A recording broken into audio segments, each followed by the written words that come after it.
சப்பாத்திக்கு ஏற்ற டயட் கொஞ்சமாக எண்ணெய் ஊற்றி செய்யக்கூடிய ஒரு சைட் டிஷ். சும்மா கொஞ்சம் எண்ணெய் ஊற்றிங்க போதும், ஒரு ஸ்பூன் அளவு ஊற்றினா போதும்.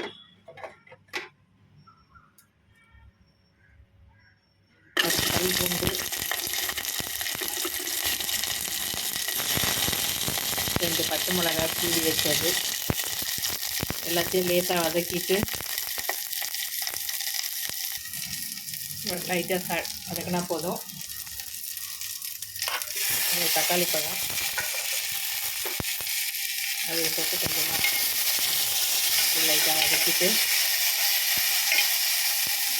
இதில் ஏற்கனவே பச்சை மிளகாய் போட்டுட்டோம், அதனால் கொஞ்சமாக மிளகாத்தூள், குழம்பு மிளகாத்தூள் தான், அது எப்பயும் போடுற மிளகாத்தூள் தான்.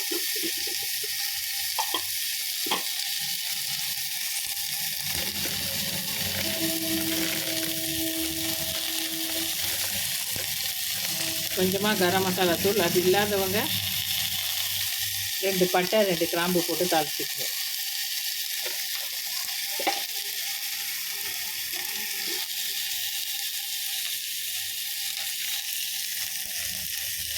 கொஞ்சமாக மஞ்சள்தூள் போட்டு ஒரு கலந்து விட்டுட்டு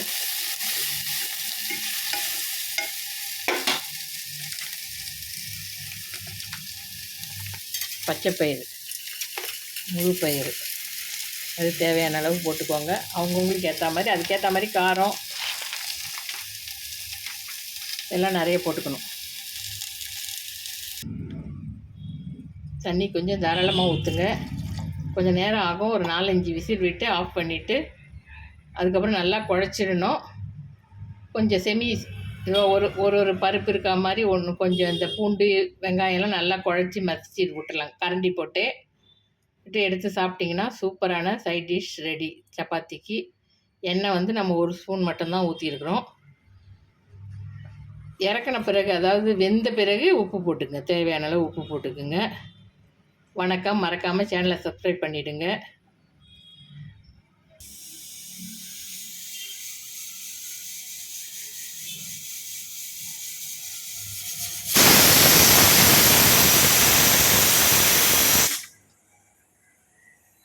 அஞ்சு 6 விசில் வந்துருச்சு.